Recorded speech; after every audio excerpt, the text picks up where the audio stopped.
Assalamualaikum warahmatullahi wabarakatuh.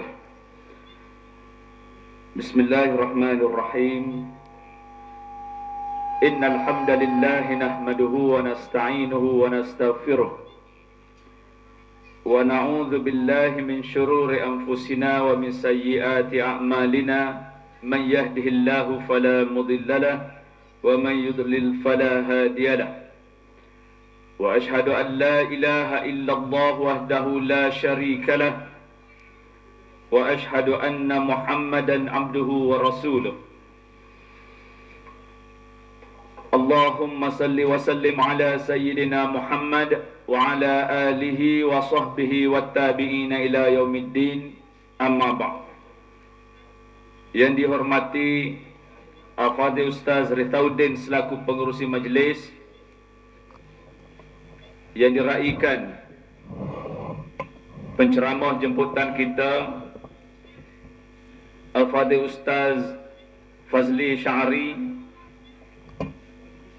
Setiausaha Akhbar, kepada Yang Mahormat Tuan Guru Datuk Bentara Setia Menteri Besar Kerajaan Negeri Kelantan, yang dikasihi juga penceramah yang kita raikan ABC daripada asal daripada Kampung Delima, pimpinan-pimpinan PAS Keadilan Tumpak, pimpinan-pimpinan MTD Wakaf Baru, pimpinan-pimpinan UPU Kebakar serta cawangan-cawangan dalam UPU Kebakar, para alim ulama, pimpinan masyarakat muslimin dan muslimat, hadirin dan hadirat yang dirahmati Allah sekalian. Pertama-tamanya marilah sama-sama pada malam ini kita panjatkan sekali lagi kesyukuran kita kepada Allah Subhanahu wa taala, yang mana dengan izin dan kehendak Allah Subhanahu wa taala kita dapat bertemu dalam ceramah yang kita namakan ceramah Hijratul Rasul dan isu-isu semasa sempena sambutan Hijratul Rasul dan juga pelancaran pasti Kampung Kebakar pada malam ini. Adik kakak muslimin dan muslimat yang dirahmati Allah sekalian, kita akan dengar selepas ni dan kita akan lihat data-data dan fakta-fakta yang akan dikemukakan oleh Ustaz Fadli Syahari mengenai isu-isu semasa yang akan dibentangkan oleh beliau sekejap saja lagi, dan saya ambil peluang di sini serengkas-ringkasnya untuk memberikan alu-aluan kepada ceramah yang akan disampaikan oleh beliau. Dan kita telah pun dengar ucapan daripada ABC sebentar lagi, yang sengaja mana kita ambil ABC pada malam ini sebagai satu contoh hijrah yang telah dilakukan oleh beliau daripada perjuangan yang sesat, iaitu perjuangan perkauman yang sempit. Kita tak kira lagi hak dari segi penyelewengan yang disebut oleh beliau, tapi dasar perjuangan UMNO Barisan Nasional yang merupakan dasar perjuangan yang sempit, perkauman yang sempit yang tidak diakui oleh Rasulullah sallallahu alaihi wasallam. Daripada perjuangan yang sempit itu kepada perjuangan Islam yang cukup luas. Cuma kita tak ada nak beri masa banyak ke dia. Tak ada nak beri masa banyak untuk dia jelaskan satu persatu. Sikit sebanyak yang dia sebut tu adalah merupakan penyelewengan yang telah pun dilalui oleh beliau sendiri semasa bersama dengan perjuangan bangsa, perjuangan sempit perkauman yang dipelopori oleh UMNO Barisan Nasional. Dan hari ini alhamdulillah dia telah pun bersama dengan kita dalam satu perjuangan yang besar yaitu perjuangan menegakkan kebenaran, menegakkan keadilan, perjuangan menegakkan Islam sesuai dengan hijrah Rasulullah sallallahu alaihi wasallam. Adik kakak muslimin dan muslimat yang dirahmati Allah sekalian, hari ini kita masuk malam yang ke-7 Muharram 1433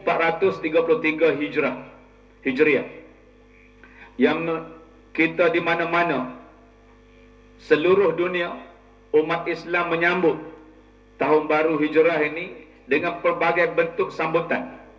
Puak di Malaysia kita ni, puak PAH pun sambut, puak UMNO pun sambut. Ini hak kita bersatu. Kita bersatu sama-sama menyambut peristiwa hijrah Rasulullah sallallahu alaihi wasallam. Kita sambut tahun baru hijrah ini dengan pelbagai cara dan sebagainya. Adik kakak muslimin dan muslimat yang dirahmati Allah sekalian, cuma mau nak sebut, bila kita sambut peristiwa hijrah, yang kita sambut juga banyak peristiwa. Maulidur Rasul kita sambut, Isra' Mi'raj pun kita sambut. Hari ini kita sambut peristiwa hijrah Rasulullah sallallahu alaihi wasallam. Jadi kita kena faham, kita sambut hijrah ni apa? Apakah semangat sebenar sambutan hijrah Rasulullah sallallahu alaihi wasallam ini? Adakah kita sambut sekadar kita sambut? Dan kita kena faham juga bapa mana tahun Islam ini diambil mulanya daripada tahun hijrah. Mana disebut, mana diletakkan hijrah sebagai satu penanda. Kalau setahun sebelum berlaku hijrah, kita panggil setahun sebelum hijrah, 2 tahun sebelum hijrah, 3 tahun sebelum hijrah. Kemudian selepas hijrah, kita pun sebut tahun hijrah, tahun pertama hijrah, tahun kedua hijrah, tahun ketiga hijrah, sampai kepada hari ini tahun 1433 hijrah. Bapa Islam meletakkan ataupun nak kira tahun dia mengikut kepada tahun hijrah Rasulullah sallallahu alaihi wasallam. Bapa tidak letak sebagai tahun kelahiran Rasulullah sallallahu alaihi wasallam sebagaimana agama Kristian letak mengikut tahun kelahiran Nabi Isa alaihissalam. Jadi bapa kita tidak letak tahun kelahiran Rasulullah sallallahu alaihi wasallam, ataupun kita nak letak tahun pertama turun wahyu. Kerana wahyu diturunkan oleh Allah pada tahun itu, kita pun letak tahun pertama.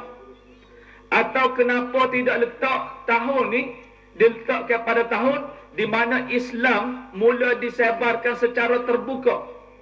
Sebelum daripada mana peringkat awal dakwah Islam ini, Islam disebarkan secara sembunyi-sembunyi, secara sir.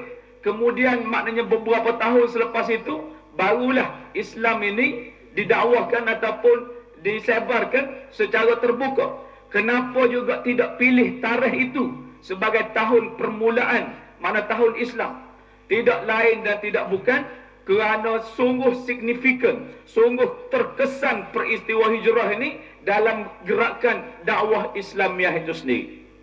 Yang mana peristiwa hijrah ini berlaku apabila Rasulullah sallallahu alaihi wasallam yang telah melaksanakan kerja-kerja dakwah kepada masyarakat di sekitar kota Mekah ini bermula dengan dakwah secara rahsia, kemudian dibukakan dengan dakwah secara terbuka, mendapat tentangan-tentangan yang begitu hebat daripada musuh-musuh Islam, segala bentuk tentangan, sama ada dari segi fitnahnya, fitnah yang dikenakan ke atas Rasulullah sallallahu alaihi wasallam bersama dengan sahabat-sahabat baginda, macam-macam fitnah, pemecah belah masyarakat, difitnahkan sebagai ahli sihir, difitnahkan pelbagai-bagai, mana gila dan sebagainya.